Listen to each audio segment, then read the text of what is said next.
Okay, so now that you have made a couple of attempts on this quiz, let's look at some of the questions and talk about some of the principles that you need to understand to handle run-on sentences and avoid them in your writing. So if we start off with a simple example, question 1 is pretty straightforward. Let's look at that text.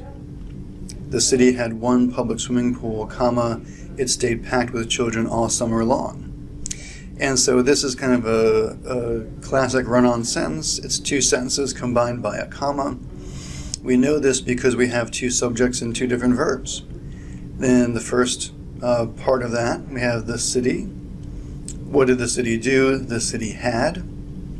And then in the second part, we have it. And that is a pronoun, but you can start a sentence with a pronoun. We do it all the time. He said, they did this, it was like that. So it, what did it do? It stayed packed. So those are two different subjects and verbs. They're combined by a comma instead of something like and. You could have made this a single sentence by writing, the city had one public swimming pool and it stayed packed with children all summer long. That's because when you have two complete clauses, they need to be connected by something. Usually one of those fanboys words or some other method. Okay, a more complicated version is when you get semicolons involved. So what is a semicolon? It's a grammatical marker that is indicating a very strong relationship between two clauses. You see this most commonly with therefore and however. You may see it with a word like moreover, which is less common. You may also just see two clauses put together with a semicolon. If we look at this text, the building is being renovated, comma, therefore at times we have no heat, comma, water, comma, or electricity, period. And so the change you need to make here is putting a semicolon after renovated and a comma after therefore. The building is being renovated, semicolon, therefore, comma, at times we have no heat, etc. And this is a construction that you can simply memorize.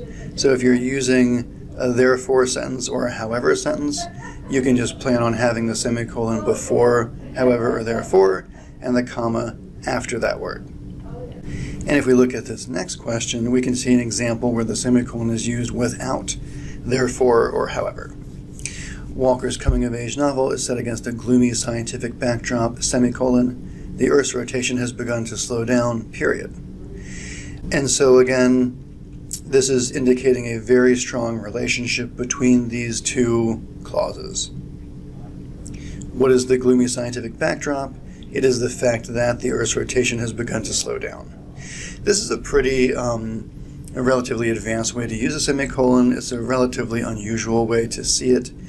And so you may ask yourself, how can I handle these kind of questions in my own writing? Do I have to learn how to use semicolons? The truth is not really. You may want to try to memorize the construction with therefore and however.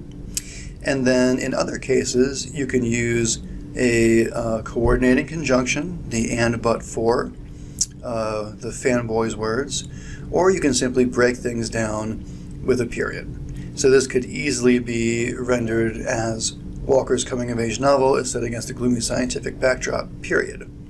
The Earth's rotation has begun to slow down, and your reader is going to understand the relationship between those two sentences because of the way that they're sequenced.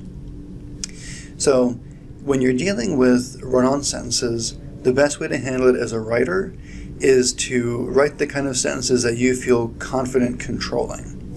So if you have written something that feels like it's going on too long or it's getting out of control, or you have lots of words that look like they're starting a phrase or a clause, you may want to say to yourself, okay, let me slow down, make it two short sentences, and write something that I know that I can control and execute correctly.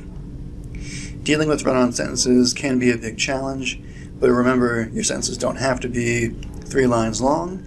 You can write very well-constructed, intelligent sentences that are at the same time relatively short and controlled.